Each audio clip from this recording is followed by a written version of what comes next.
A graça e a paz do Senhor. Amém. Vamos iniciar mais uma aula da nossa EBD. Hoje, a nossa terceira aula do nosso segundo módulo, o módulo Cidadão dos Céus. Hoje nós estaremos passeando pelo capítulo 3 de Filipenses, onde Paulo nos mostra o que realmente importa na vida. Amém? Vamos orar. Senhor, meu Deus, meu Pai, em nome de Cristo Jesus, Senhor, diante de Ti nos colocamos nesta manhã, Senhor. Primeiramente, em gratidão por tudo aquilo que o Senhor tem feito, aquilo que o Senhor fez e aquilo que o Senhor ainda fará nas nossas vidas, Senhor. Agradecer pela oportunidade, Senhor, de liberdade que temos na Tua presença, de buscar a Tua face, professar o Teu santo nome e Te adorar, Senhor, em liberdade e em verdade, Deus. Em nome de Cristo Jesus, Senhor, nesta manhã nós clamamos, Pai, pela Tua presença nas nossas vidas, pelo toque do Teu Santo Espírito. Pai, que possamos estar com os olhos abertos, Senhor, e os ouvidos atentos à Tua voz, Senhor, para aquilo que Tu queres para nós, Senhor, no dia de hoje, no dia de amanhã, na semana que se virá, nas nossas vidas, Senhor. Que nós possamos verdadeiramente, Senhor, absorver tudo aquilo que o Senhor tem para nos ensinar, Senhor. Que nós possamos aplicar, Pai, tudo aquilo que o Senhor nos ensina e nos pede. Que possamos ter êxito, Senhor, para assim verdadeiramente exaltar e glorificar o Teu santo nome, Pai, com as nossas vidas, Pai. Em nome de Cristo Jesus, Senhor, clamamos a presença do Teu Santo Espírito nas nossas vidas, Senhor. Nos torna cada vez mais sensíveis à Tua voz, Senhor, ao entendimento da Tua palavra, Senhor. Em nome de Cristo Jesus, fortaleça, Pai, os nossos pés, fortaleça, Senhor, as nossas mãos, Senhor, para o desempenhar da Tua obra, Deus, em nome de Cristo Jesus, Senhor. Nós pedimos, Pai, que o Senhor abra os nossos corações, abra a nossa mente, o nosso entendimento para aquilo que Tu queres para nós, Deus. Em nome de Cristo Jesus é o que nós te pedimos esta manhã, Senhor. Amém. O que realmente importa na vida? O texto bíblico que nós vamos estudar se encontra em Filipenses, capítulo 3, vai do verso 1 ao verso 11, aonde nós temos o versículo-chave, que é: mas em verdade também eu julgo todas as coisas como perda, por causa da excelência do conhecimento de Cristo Jesus, meu Senhor, que se encontra no verso 8 deste capítulo. O objetivo deste estudo é desconstruir a ilusão de que o sucesso, o status e a religiosidade trazem plenitude e redirecionar o coração para o único tesouro que satisfaz, que é conhecer a Cristo, aplicar a sua lei e chegar ao pleno conhecimento dele. Amém? Paulo contrasta dois caminhos durante esses versículos do capítulo 3 de Filipenses, que é o caminho de confiar na carne. Aqui ele alenca a sua linhagem, aqui ele alenca aquilo que ele faz dentro desta linhagem, o zelo que ele tinha religioso, a obediência e a observância à lei. E o outro caminho que ele mostra, depois de conhecer a Cristo, é o conhecer a Cristo, que é um caminho muito mais excelente. Ele chama todos os méritos, tudo aquilo que ele alcançou, tudo aquilo que ele fez como refúgio, como esterco, diante do valor de conhecer a Jesus. O que importa não é o que fazemos por Deus, mas o que Cristo faz por nós. Quando Paulo fala em conhecer a Cristo, é conhecer a sua graça, o seu amor e tudo aquilo que ele tem a nos mostrar, não somente Cristo na qualidade de Filho de Deus, mas Cristo na qualidade do nosso irmão mais velho, aquele que nos tem muito a ensinar durante a nossa caminhada, a nossa estada aqui. A verdadeira identidade do crente está em ser achado em Cristo Jesus, com justiça que vem da fé. Ser achado em Cristo Jesus é algo como ser semelhante a Cristo. Buscar a glória do Pai, buscar a obediência do Pai, estar em conformidade, como ele disse lá em João, nos capítulos 14, 15, 16, ao final da Santa Ceia, ele fala que ele é a videira e nós estamos enxertados nele, sem ele nada podemos fazer. Os pontos principais que Paulo alenca nesses 11 versículos principais do capítulo 3 de Filipenses está com relação ao perigo da religiosidade vazia, que é justamente confiar nos rituais, nos títulos e no moralismo. Vamos dar uma conferida rápida, vamos dar uma passada rápida do verso 1 ao verso 19, para a gente ter uma noção. Aliás, durante o estudo a gente vai passando, aqui é só um resumo para iniciar. O currículo de Paulo é tudo aquilo que o mundo valoriza. Ou, àquela época, no mundo de Paulo, dentro da religião judaica, da cultura judaica, hebraica da época, era tudo que se valorizava. Que era o fato dele ser verdadeiramente hebreu, ele nascido de mãe judia, apesar do pai dele ser grego, não ser romano, Paulo ele era judeu, e ele foi criado segundo a lei judaica, segundo o rito farisaico, e Paulo foi educado aos pés de Gamaliel, que era o mestre da lei daquela época. E durante esse período em que Paulo verdadeiramente conhece a Cristo, ele tem uma inversão radical, e aquilo que ele considerava como lucro na vida dele passou a ser perda, porque ele viu a excelência de Cristo Jesus. E ali ele conheceu um novo tesouro, que é o conhecimento pessoal de Cristo na sua ressurreição. A ilusão do sucesso baseado na carne versus o verdadeiro conhecer a Cristo. é do que se trata esses 11 versículos de Filipenses, capítulo 3. E subdividindo esses 11 versículos, do verso 1 ao verso 3, nós temos um alerta de Paulo contra a religiosidade da carne. Vamos andar um pouquinho? Filipenses, no verso 1, ele diz: resta, irmãos meus, que vocês se alegrem no Senhor. Paulo chama a igreja à alegria, mas note, no Senhor. A verdadeira alegria não está nas conquistas externas, mas está em Cristo. A carne, ela se alegra com os aplausos, os status, o resultado, a aparência. O crente maduro, ele se alegra em Cristo. Ele se alegra em estar em Cristo, ser achado nele, em fazer a vontade do Pai. E mesmo bem intencionado durante o seu período de perseguição à igreja, Paulo buscava a aprovação daquele sistema. Porque ele era zeloso, ele não deixava nenhuma palavra da lei, daquele sistema, cair por terra. Ele cumpria, ele era reto, ele era rígido segundo aquele sistema. E ele estava fazendo aquilo ali para Deus? De uma certa forma, sim. Mas muito mais para agradar ao sistema ao qual ele estava inserido. Ou seja, buscando o reconhecimento, o aplauso, o status, os resultados e a aparência. Mas depois ele reconhece que a verdadeira alegria tem que estar em Cristo, tem que estar segundo aquilo que Deus determina para nós, na obediência a Deus. No verso 2 ele diz: guardai-vos dos cães, guardai-vos dos maus obreiros e guardai-vos da circuncisão. Na igreja de Filipos já haviam alguns judeus que estavam recebendo a palavra, estavam recebendo a Jesus como Senhor, já reconheciam Jesus como Messias, mas ainda queriam guardar situações da lei. E Paulo julga como cães e como maus obreiros. Paulo adverte contra os falsos mestres judaizantes que queriam misturar Cristo com a confiança nos ritos e méritos humanos. A palavra do Senhor nos deixa claro que tudo que a lei mosaica trouxe aos judeus até aquele momento era nada mais nada menos do que sombra da perfeição do sacerdócio, da graça e do próprio rito que era Cristo Jesus.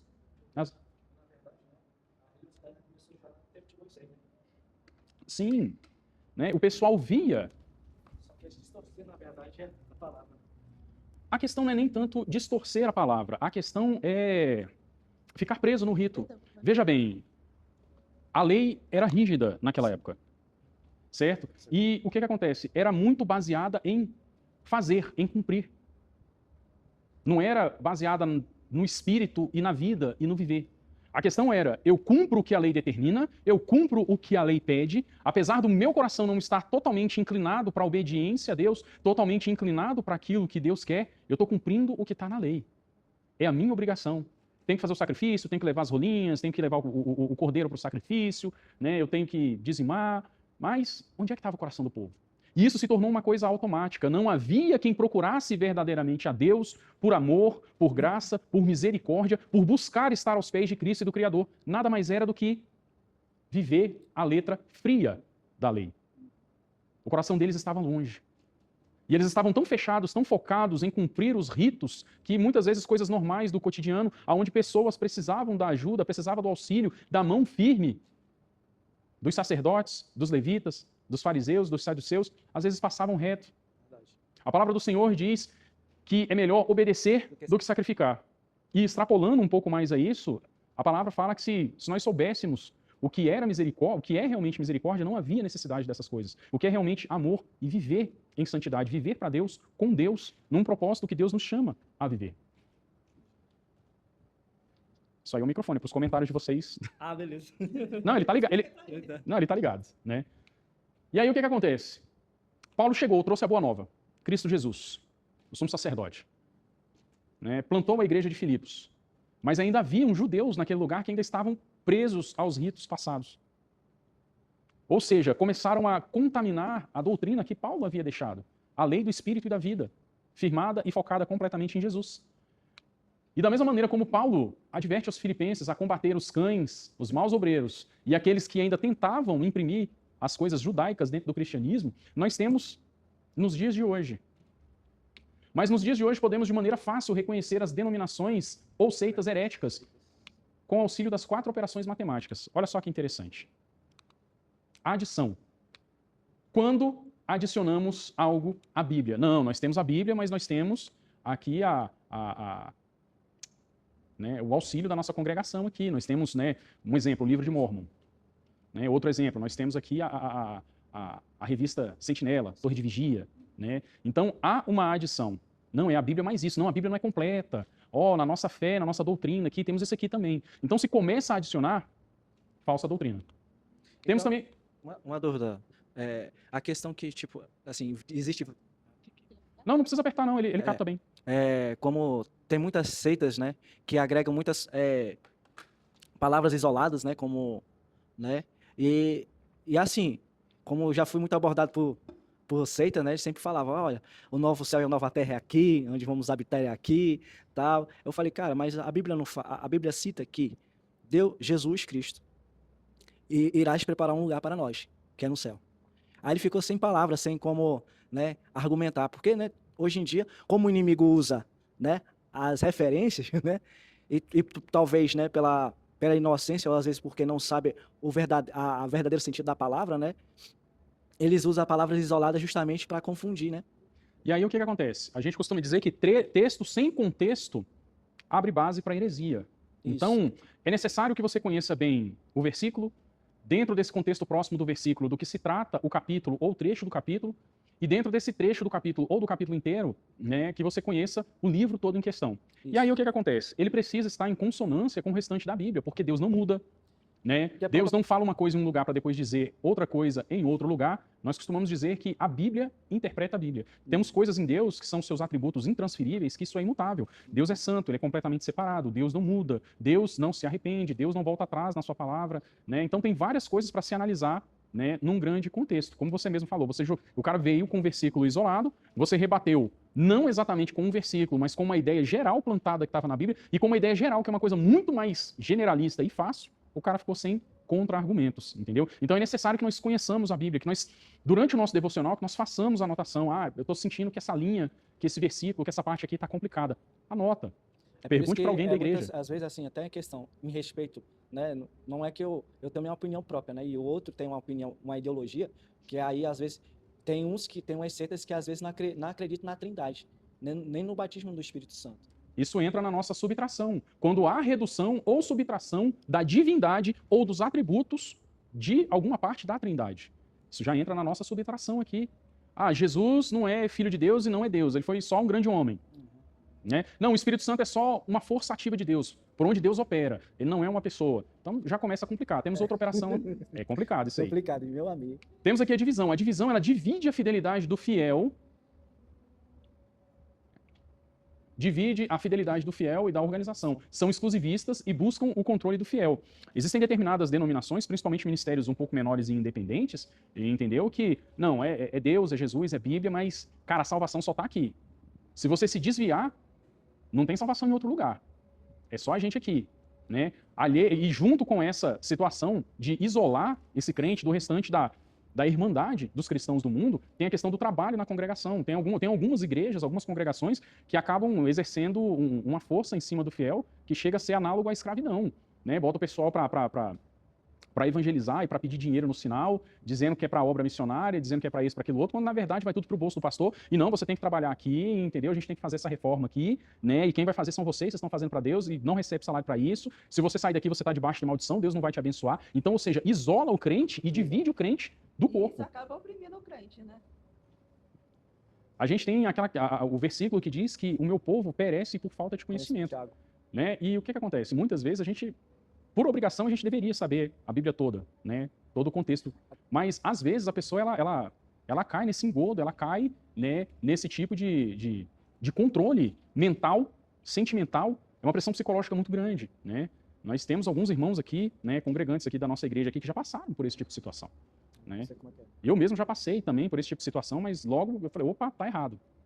Aqui eu não fico, né? Então, a gente tem que buscar essa comunhão com a palavra, essa comunhão com Deus. A palavra diz, ouvir tudo e retém o que é bom. Então, se está começando a discordar da Bíblia, se não está tão bom assim, dá um passo para trás, olha, analisa, Bem, né? ora, Deus vai dar o escape. Igual os sacerdotes, na verdade, né, indagaram com Jesus. Porque naquela, né, que a mulher ia sendo apedrejada naquele momento, né? Mas não diz na lei de Moisés que devemos apedrejar, cometer o pecado, adultério. Aí, aquele que nunca pecou, atira a primeira pedra, né? A questão é a seguinte, esse texto em especial, eles não estavam preocupados com a lei e não estavam preocupados com a mulher. Eles estavam arrumando uma pegadinha para Jesus. O foco ali era tentar pegar o Jesus em algum deslize, Sim. certo? Desmascarar Jesus, digamos. Tentar desmascarar Jesus. Porque, não, se ele fala que tem que apedrejar, ele não é esse amor todo que está falando, que ele está dizendo que é. E se ele fala que diretamente da boca dele, sem um argumento dentro da Torá, né, que é para apedrejar, né, ele é um assassino, ele é igual a gente. Obviamente que eles não pensaram, ele é um assassino igual a gente, mas ele não está com essa moral toda. E aí Jesus vem com o argumento de que, quem são vocês? Vocês são santos o suficientes para julgar? Se vocês são, esteja à vontade, cumpre o que está na lei. Igual Nicodemos teve um encontro em secreto com Jesus e perguntou para Jesus como eu já velho e há de nascer de novo, voltar do ventre da sua mãe. Olha só que interessante, né? A gente costuma olhar esses textos e aí a gente fala, mas eu não ia cair numa pegadinha dessa. Será? Porque hoje nós já assistimos o filme todo. Então a gente tem uma opinião sobre o filme.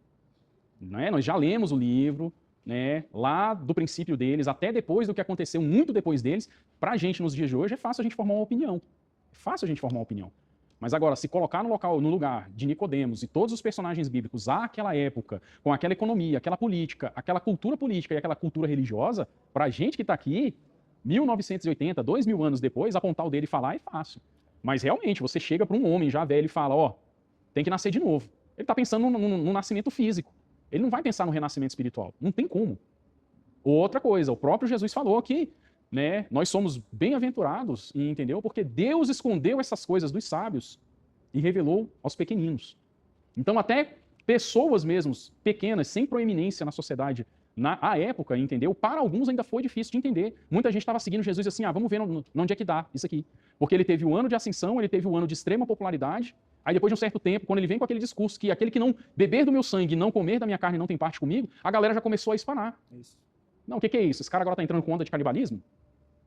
Então, para a gente que está aqui 2000 anos depois, e a gente já tem um contexto histórico, é fácil. Né? Eu já julguei demais os judeus do primeiro século. Hoje eu não faço mais não. Porque se eu estivesse naquele lugar, talvez eu teria caído junto com eles. Entendeu? Mas vamos lá, porque é muito conteúdo e já são 9h26. Multiplicação. Se multiplicam os meios de salvação. Não é somente graça. É graça e mais alguma coisa, como serviço, a organização, a caridade, guardar o dia, etc. Esse aqui de guardar o dia aqui fica bem fácil, né? O pessoal, né, vê aí os nossos irmãos adventistas, né, que tem esse zelo com o dia do sábado, né? Com relação ao serviço, a gente tem aqui muito forte aqui. No sábado. A gente tem as testemunhas, com relação ao serviço, a gente tem as testemunhas de Jeová muito forte nesse sentido, mas também temos a Igreja Universal também, porque o obreiro, para chegar lá, ele tem que, dedicação total, 150%, inclusive os pastores, para você ser ordenado pastor lá, você tem que ser vasectomizado. Ou seja, que você tem que ser casado, né, mas tem que ser vasectomizado. Não pode ter filho.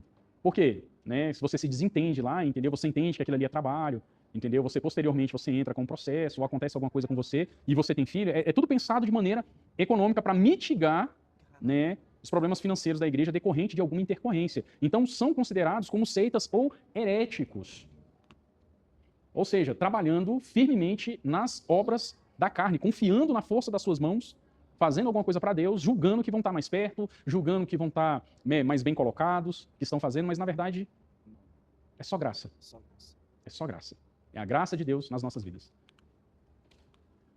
No verso 3 ele diz assim, porque a circuncisão somos nós, ou seja, não são os ritos religiosos que nos farão verdadeiramente filhos de Deus, que nos farão separado, povo escolhido de Deus. Não é a circuncisão.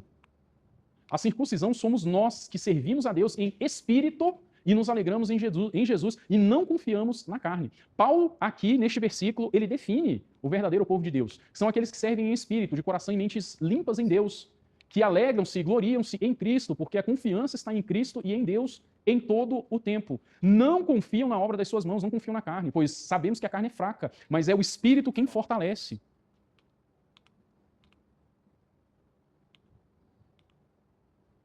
Este versículo 3 do capítulo 3 vem mostrando que a identidade cristã não está em marcas externas, mas em transformação interior. Examine-se. Minha confiança está em Cristo para fazer as coisas ou em mim, na força das minhas mãos? Minha alegria está em Jesus ou no meu currículo espiritual? O quão bom pregador eu sou, o quão bom músico eu sou, né? A minha oratória é impecável, né? As obras sociais que eu faço, a caridade, a minha alegria está nisso? Ou está em Cristo? Eu sirvo por amor ou eu sirvo por vaidade? Eu quero aparecer? Ou eu estou me entregando a Deus por amor? Mateus 7:22 diz: muitos me dirão naquele dia, Senhor, Senhor, não profetizamos nós em teu nome? Em teu nome não expulsamos demônios, não realizamos muitos milagres? Então eu lhes direi claramente, nunca os conheci, afastem-se de mim, vocês que praticam o mal. Eu tenho visto alguns pregadores falando que Deus tem um senso de humor muito apurado e a gente é que não percebe. E onde é que essa expressão se encaixa dentro deste pedaço do nosso estudo?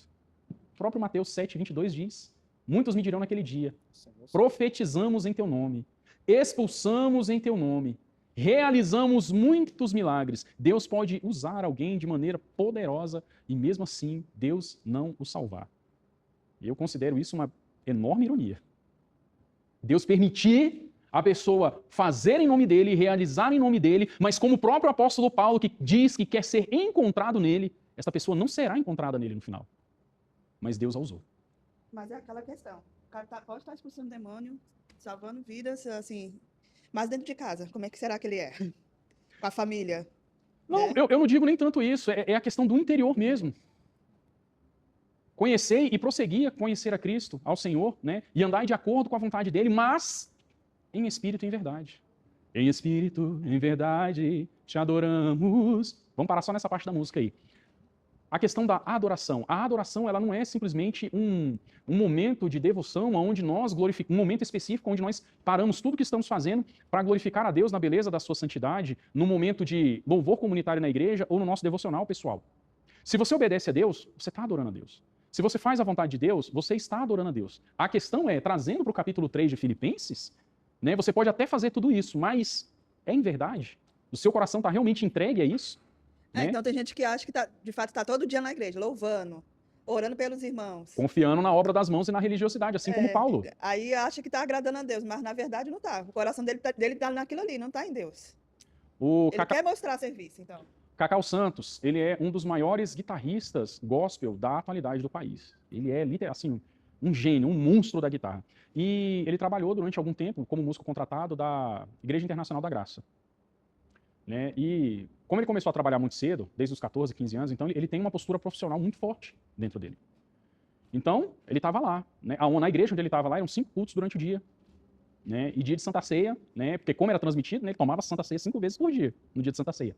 Mas estava lá, profissional, tocando na manhã, né? Posturado, mantendo o ambiente junto com os outros músicos. E aí, um dos pastores que estava ministrando lá começou a receber de Deus e entregar assim fortemente para a igreja. E de repente esse pastor volta e vira para o altar. E chega para o Cacau Santos e fala: Deus manda te dizer que você é muito bom no que você faz. Mas agora, nesse momento aqui, ele não quer o que você faz, ele não quer o seu profissionalismo, ele quer o seu coração. Ele se sentiu humilhado, ultrajado, foi saindo de fininho, tocando, os outros músicos foi tomando conta da situação lá, e aí ele foi para a salinha. E disse que quando ele chegou lá na salinha, lá, o culto rolando, né? O pastor passou para outro obreiro lá, o manto caindo, e esse pastor foi ter com ele, né? Botou a mão no ombro dele, começou a orar com ele. E aí o que acontece? Em contraste com essa palavra aqui, né? Estava lá trabalhando no altar, servindo, ele estava na santidade, ele não estava em pecado.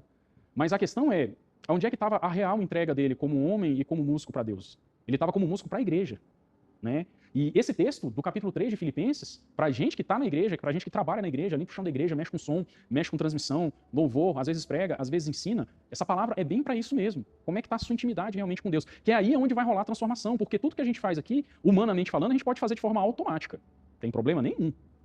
A gente pode realmente fazer de forma automática. Mas como é que está o seu pessoal com Deus? Aonde é que está o seu transbordar em Deus? Que vai realmente transbordar para a igreja. A palavra de Deus diz lá em João, pela boca de Cristo mesmo, né? Que ele faria com que jorrasse uma fonte de água viva do nosso ventre para fora. E entendeu? Que é justamente para irradiar a palavra, irradiar o amor, irradiar transformação. Né? Então, esse contexto do capítulo 3 de Filipenses é justamente sobre transformação real. Não é simplesmente sobre obras, não é simplesmente sobre fazer. É de que forma a gente está fazendo, com que amor, com que inteireza de mente, com que devoção, com que entrega. Vamos passar, porque são 11 versículos, a gente ainda está no 3. Eita, meu Deus. Olha aqui, ó, Filipenses do capítulo 4 ao 6. Aqui Paulo ele vai elencar o currículo perfeito dele. Quem era um currículo perfeito? Vamos lá. Ainda também que podia confiar na carne. Eu, Paulo. Se algum outro cuida que pode confiar na carne, se alguma outra pessoa acha que tem moral para colocar um currículo na mesa, mais ainda eu. Olha só. Paulo não fala como alguém sem conquistas. Parafraseando, seria algo como, se esse jogo fosse por currículo, eu, Paulo, venceria. Paulo conhece, por experiência, a ilusão do sucesso religioso sem o conhecimento da verdade que é Cristo. Às vezes, só quem já teve tudo percebe que tudo sem Cristo é vazio, é nada. É igual a passagem lá do filho pródigo, né? Em Lucas capítulo 10, né? Diz que... Não, o jovem rico, na verdade, né? Diz que ele conhecia as leis, os mandamentos, tal. E cumpria desde sua mocidade. Desde sua mocidade. Aí então Jesus pergunta, então lá, dá e me segue. Dá tudo que você tem e me segue. Aí ele não quis dar, ele retrocedeu, né? Ele voltou atrás. Aí isso aí. Jesus estava querendo ali trabalhar o coração daquele homem, porque veja bem, o próprio Jesus, ele foi servido por pessoas que não estavam diretamente ligadas à sua pregação, mas ele foi servido com dinheiro, com pousada. Havia mulheres que financiaram fortemente o ministério de Jesus. Então o problema não estava no dinheiro. O problema estava no amor daquele jovem ao dinheiro. Entendi. O problema estava no amor, aonde ele estava depositando o coração dele. Porque ele queria conquistar a terra, né? A terra prometida. Terra prometida não. Como é que se diz? Agora, estar com Deus no final, na Isso. ressurreição. A ressurreição. Paulo aqui começa a mostrar o seu currículo, no verso 5, olha só. Circuncidado ao 8º dia, cumprindo a lei. Da linhagem de Israel, que era o povo certo e escolhido. Da tribo de Benjamim, que era uma tribo respeitada, não era qualquer uma. Hebreu de hebreus. Paulo cita sua herança religiosa e étnica, ou seja, ele cumpriu o rito correto desde a mocidade, desde que nasceu, estava inserido no povo correto, estava numa tribo respeitável e era de tradição pura. Mas a origem, a tradição, a herança religiosa, aqui eu tinha que substituir, né? Não substitui o relacionamento vivo com Cristo. Ninguém é salvo por berço, tradição familiar, denominação, cultura religiosa. Paulo teve seu encontro com Cristo e ele realmente sabia o que isso significava. Assim que eu me converti, eu peguei uma ministração do David Kinlan, já tem tempo, início dos anos 2000. E eu achei curioso uma palavra que ele trouxe assim, de início, né, falando do nosso encontro pessoal com Deus. Ele fala, Deus não tem sobrinho, Deus não tem neto, Deus não tem bisneto, Deus só tem filho. Então, filho de pastor não é pastorzinho. Filho de missionário não é um mini missionário. Cada um de nós precisa ter o seu encontro pessoal com Cristo. Então, Paulo fez o rito correto, estava no povo... Salvação individual, né? Já diz, né? A Bíblia. Estava numa tribo respeitada, tinha a tradição pura, segundo o judaísmo, estava tudo certo com Paulo. Mas Paulo teve um real encontro com Cristo, e esse encontro mudou a vida dele. E a vida de Paulo mudando, ele... obedecendo a Cristo, obedecendo a Deus, mudou o mundo à sua época e tem mudado até hoje, através do seu ensinamento dado por Cristo. É possível jejuar, orar, conhecer doutrina, frequentar culto e ainda assim estar confiando na carne e sem conexão com Cristo. Paulo diz lá no verso 6, segundo o zelo, eu fui perseguidor da igreja, segundo a justiça que há na lei, irrepreensível. Não havia homem, mulher, criança, judeu que pudesse me julgar, porque o meu currículo era perfeito, segundo o judaísmo. Segundo a lei, eu fui fariseu. Fariseu era sinônimo de rigor religioso extremo. A disciplina sem Cristo pode produzir orgulho, vaidade, altivez. Eu sou o cara. E assim confiar na carne. E não confiar em Cristo. Lúcifer caiu, né? Tem um filme dos anos 90, ele não é cristão, mas ele trabalha muito a questão da vaidade e como a vaidade pode te levar a lugares que realmente podem destruir a sua vida. É um filme com Al Pacino e o Keanu Reeves, chama-se Advogado do Diabo. Cara, é um filme assim, sem palavras para aquele filme. É possível jejuar, orar, conhecer doutrina, cultuar e ainda assim estar confiando na carne, sem uma conexão com Cristo. Paulo tinha o zelo, tinha a atividade, ele era ativo, ele tinha reputação moral, ele tinha a irrepreensibilidade externa, mas tudo isso coexistia com a cegueira espiritual. Lhe faltava conhecer a Cristo. Desconectado da verdade que salva e liberta. Nem sempre o zelo é verdade. Nem sempre a atividade é intimidade com Deus. A carne ama a performance, a carne ama a reputação, a intensidade sem a revelação. Isso é confiar na carne. Isso é confiar na carne. Certa vez eu li um livro, eu esqueci o nome do autor, mas eu lembro o nome do livro, que chama-se Decolando nas Asas da Adoração. E é um livro para músicos, é um livro para ministério de louvor. E ele fala uma coisa muito interessante, que serve para quase tudo na nossa vida. A preparação faz com que nós venhamos a abrir mão da preparação. Onde é que isso se encaixa no contexto de louvor?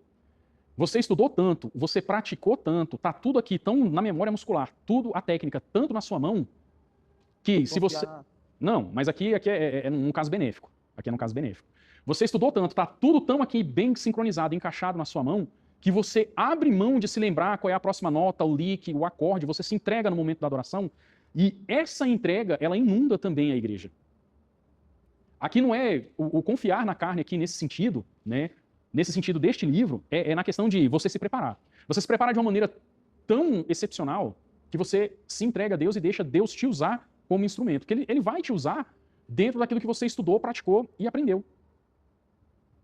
Se você é um cara de muita disciplina espiritual, de muita oração, muito pouco provável Deus vai te usar na área de ensino. Ele vai te usar onde?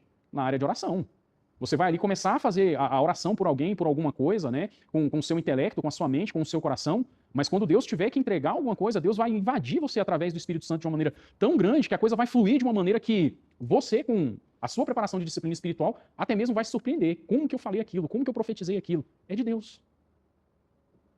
Você se preparou, mas não para você fazer com a força da sua mão. Você se preparou para que Deus pudesse usar tudo aquilo que está dentro de você. Não para você se ensoberbecer, se envaidecer. Eu sou o judeu perfeito, eu sou o crente perfeito. Eu, Paulo, cumpro todos os ritos. Eu estou em todos os cultos da igreja. Eu não falto nenhum. Culto de oração, eu estou aqui. Culto de doutrina, eu estou aqui. Eu não falto porque eu sou um crente zeloso. Estou aqui.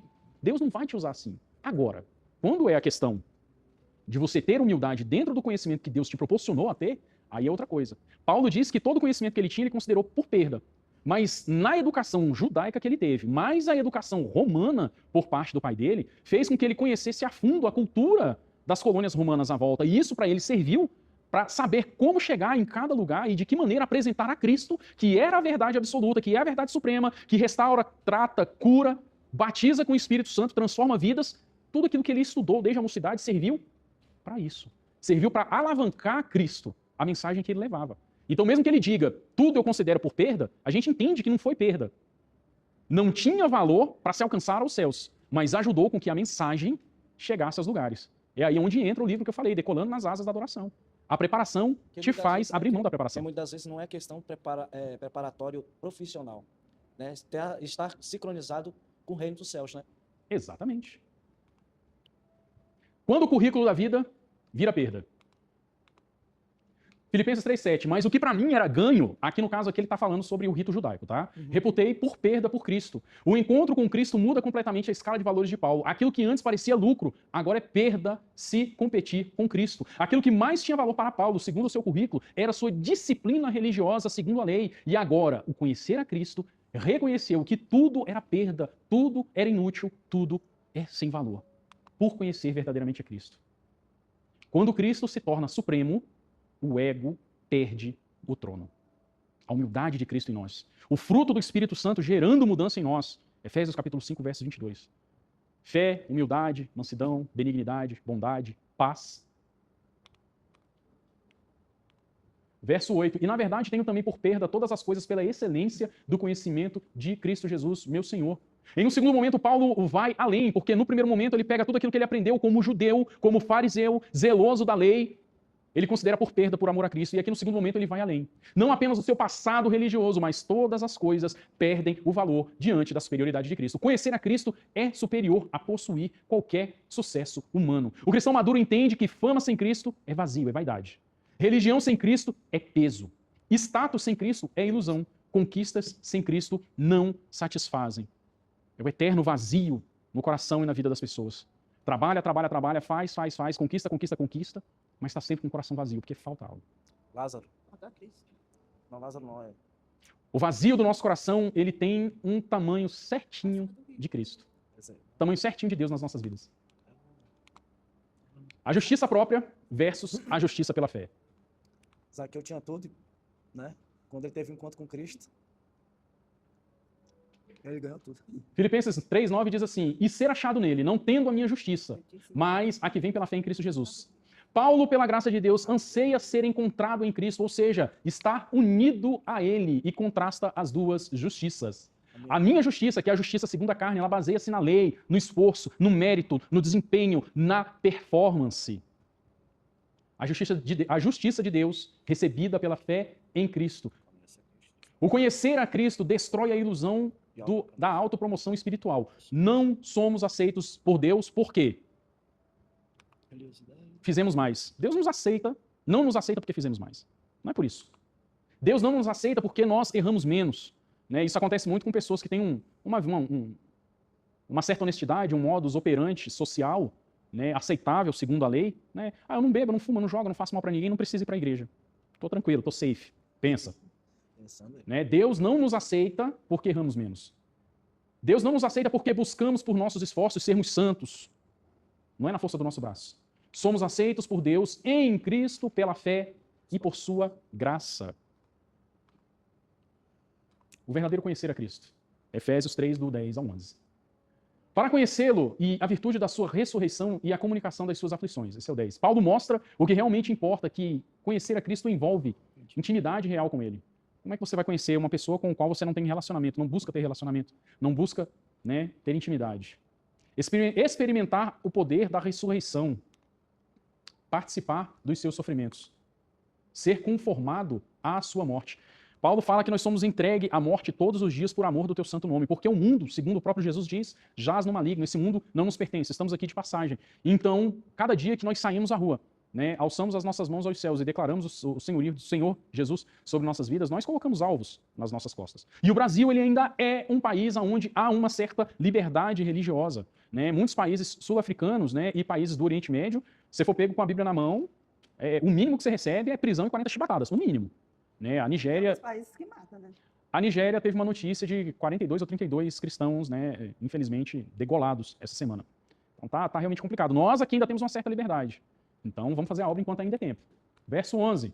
Aliás, ainda no 10. Conhecer a Cristo não é apenas saber sobre ele, é ser transformado à imagem dele. O sucesso carnal quer poder sem cruz, glória sem renúncia, vitória sem a morte do ego. Mas Paulo ensina que não há ressurreição sem cruz, como está escrito em Romanos 8,16. O próprio Espírito testemunha ao nosso Espírito que nós somos filhos de Deus. Se somos filhos, então somos herdeiros. Se somos herdeiros de Deus, somos co-herdeiros com Cristo. E se de fato participamos dos seus sofrimentos, para que também participemos de sua glória.